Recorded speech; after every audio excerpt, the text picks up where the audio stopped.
Today we are going to discuss that how to do revision.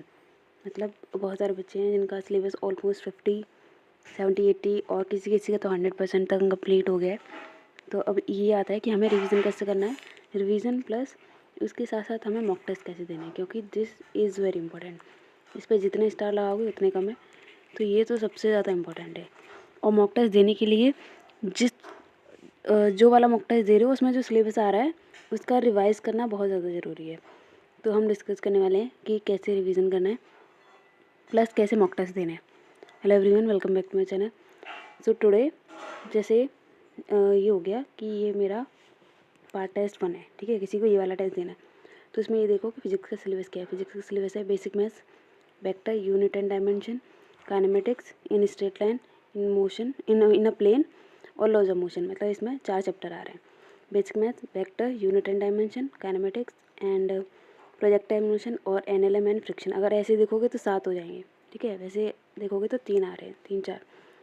Chemistry में देखोगे तो मोल आ रहा है, तो basic concept of chemistry, mole concept, periodic table and atomic structure. Chemistry में भी 3 आ रहे हैं। बॉटनी में देखोगे तो cell the unit of life, cell cycle and cell division. इसमें बॉटनी में 2 आ रहे हैं। एंजियोलॉजी में आ रहे हैं breathing and exchange of gases, body fluid and circulation और एक्सक्रीशन, ठीक है। तो जूलॉजी में भी 3। तो अब इसका रिवीजन कैसे करना है, ऐसा करो कि जो टेस्ट में आ रहा है, जैसे तुम्हें ये वाला टेस्ट देना है, ठीक है। तो अब तुम रिवीजन जो करोगे इन्हीं चैप्टर्स का करोगे। जो करंट में चल रहा है वो तो अलग है, रिवीजन अब तुम इन्हीं टेस्ट मतलब सिलेबस का करने वाले हो। Now you will revise the chapter according to the your test, ठीक है। जैसे मंडे को तुम्हें रिवाइज करना है, टेस्ट में क्या आ रहा है तो मंडे को तुम रिवाइज करोगे breathing and exchange of gases. Monday को breathing and exchange of gases और सर्कुलेशन, ठीक है। और मंडे को ही तुम रिवाइज कर लोगे फिजिक्स में बेसिक मैथ, केमिस्ट्री में कर लोगे तुम मोल, ऐसे करना है। फिर ट्यूसडे को क्या करोगे, एक्सक्रीशन कर लो और पीटी कर लो और यहाँ से वेक्टर कर लो, ठीक है। थर्सडे और वेडनेसडे को क्या करोगे, एक्सक्रीशन कर लो, यहाँ से एटॉमिक स्ट्रक्चर कर लो और यहाँ से पूरा ये वापस रिवाइज कर लो बेसिक मैथ, वेक्टर और यूनिट एंड डायमेंशन। थर्सडे में कर लो cell cycle, unit of life वाला, काइनेमेटिक्स और इनमें से कोई वापस रिवाइज कर लो। मतलब मंडे को स्टार्ट करोगे, संडे आते आते जो करंट में चल रहा है वो तो होगा ही और ये सारे चैप्टर्स भी रिवाइज हो जाएंगे। तो संडे को क्या करना है, फिर तुम यही वाला टेस्ट दोगे। फिर तुम्हारे पास जो रीज़न होता है ना, अरे इस टेस्ट में जो आ रहा है वो सिलेबस कंप्लीट नहीं हुआ है, तो वो रीज़न भी नहीं बचेगा, क्योंकि ऑलरेडी तुमने जो सिलेबस कंप्लीट किया है रिवीजन का वो टेस्ट का ही किया है।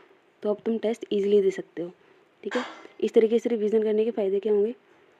और अगर किसी का सिलेबस लेस देन 50% कम्प्लीट है, ठीक है, तो उसको at least 1 test in a week देना है। उसको मेन फोकस अभी रखना है, अभी सिलेबस कंप्लीशन पे, कि पहले सिलेबस कंप्लीट हो जाए उसके बाद में। But in a week 1 test तो देना ही देना है, इतना तो होना ही चाहिए, क्योंकि टेस्ट देने की हैबिट होनी चाहिए, ठीक है। अगर किसी का सिलेबस मोर देन 50% हो गया है या फिर 50% हो गया है या फिर पूरा 100% है, 100 है तो वो 2 3 भी दे सकता है in a week. But more than 50% है तो उसको 2 टेस्ट देने इन अ वीक, ठीक है। इसलिए रिवीजन कैसे करोगे, सेम मैंने जो पीछे बताया, टेस्ट के अकॉर्डिंग ही रिवीजन करना है, ठीक है। इसके बेनिफिट क्या होंगे, पहला तो ये आपको क्वेश्चन प्रैक्टिस हो जाएगी। पीवाईक्यू के अलावा आप क्वेश्चन अटैम्प्ट करोगे तो आपको वो आपके अंदर आएगा कि कैसे आपको क्वेश्चन प्रैक्टिस करनी है, कैसे टेस्ट अटैम्प्ट करना है। उसमें आपको ये पता चल जाएगा कि आपकी कौन कौन सी सिली मिस्टेक्स हो रही हैं, आपसे कहाँ मिस्टेक्स हो रही हैं, आपको कौन से चैप्टर में कौन सा टॉपिक बार बार नहीं आ रहा है, मतलब कौन से टॉपिक के क्वेश्चन ज़्यादा गलत हो रहे हैं। तो वो वीकेस्ट जो टॉपिक होगा वो पता चल जाएगा। इसके साथ साथ आपका रिवीजन भी हो जाएगा। मतलब मॉक टेस्ट तो दोगे ही, क्वेश्चन प्रैक्टिस तो होगी, उसके साथ साथ रिवीजन भी होता चला जाएगा, ठीक है। आपकी हैबिट बन जाएगी टेस्ट देने की। मतलब जो बच्चे को डर लगता है ना कि टेस्ट नहीं देना, टेस्ट नहीं देना, होता ये है कि जब वो उसको डर लगता है कि नहीं टेस्ट नहीं देना, डर क्यों लगता है कि उसको लगता है कि उसके मार्क्स कम आएंगे। मार्क्स कम आएंगे तो उस बच्चे का कॉन्फिडेंस क्या हो जाता है, एकदम डाउन चला जाता है। कॉन्फिडेंस जैसे ही डाउन जाता है ना तो उसकी एफिशिएंसी सीधा आती है 30 to 20% पे पढ़ने की। मतलब लो स्कोर की वजह से जो पढ़ रहा होता है बेचारा वो भी नहीं पढ़ पाता। इस वजह से बच्चे क्या करते हैं, टेस्ट को स्किप करते जाते हैं। अरे कंप्लीट हो जाएगा तब देंगे, कंप्लीट हो जाएगा तब देंगे, नहीं।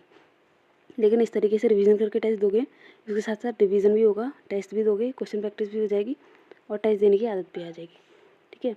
तो ये करना है। आपका जो फियर ऑफ गिविंग टेस्ट है वो ख़त्म हो जाएगा, बिल्कुल एकदम ख़त्म, क्योंकि दोगे और लो स्कोर विल स्टार्ट डिक्रीज। मतलब जैसे जैसे होगा आपके जो नेगेटिव की बात कर रही थी मैं यहाँ, नेगेटिव मार्किंग होगी ना वो कम होती चली जाएगी आपका जो स्कोर होगा वो बढ़ना स्टार्ट हो जाएगा अलॉन्ग द टाइम। ये तो नहीं है कि भाई 1-2 टेस्ट दिया और सीधा आप 650 से 700 पे पहुँच जाओगे, नहीं।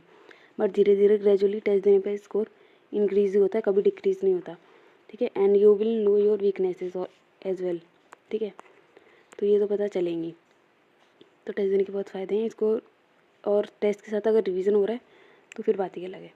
अगर इसके अलावा और कोई डाउट है then let me know in comment section, I will answer और I will try to help all of you and share this video to the other candidate जो नीट की तैयारी कर रहे हैं या जो MNS की कर रहे हैं या फिर किसी अदर एग्जाम की कर रहे हैं। They will know the idea कि उनको रिवीजन कैसे करना है, मॉक टेस्ट कैसे देने हैं, कैसे अटैम्प्ट करने हैं और क्यों करने हैं, ठीक है। मैंने सारी चीज़ें डिस्कस कर ली हैं कि रिवीजन क्यों करना है, मॉक टेस्ट कैसे देना है, किस तरीके से देना है और क्या क्या मतलब बेनिफिट्स होंगे इसके। तो share this video to the other candidate also.